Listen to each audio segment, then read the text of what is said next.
الرحمن الرحيم الحمد لله وسلام على عباده الذين اصطفى اما بعد اعوذ بالله من الشيطان الرجيم بسم الله الرحمن الرحيم يا ايها الذين امنوا كتب عليكم الصيام كما كتب على الذين من قبلكم لعلكم تتقون میرے پیارے بھائیوں اور دوستوں السلام علیکم ورحمۃ اللہ وبرکاتہ۔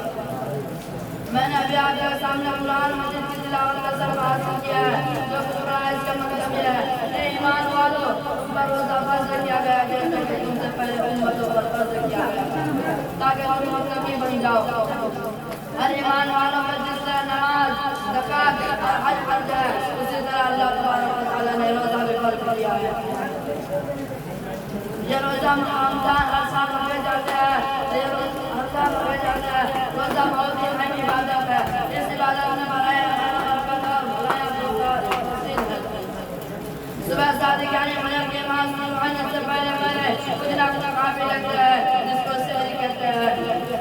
فجر کی نماز شروع ہونے سے پہلے کھانا پینا سب بند کر دیا جاتا ہے اور پورا دن گزرنے کے بعد مغرب کے اذان کے وقت دوبارہ پڑھتے ہیں جس کو افطار کہتے ہیں۔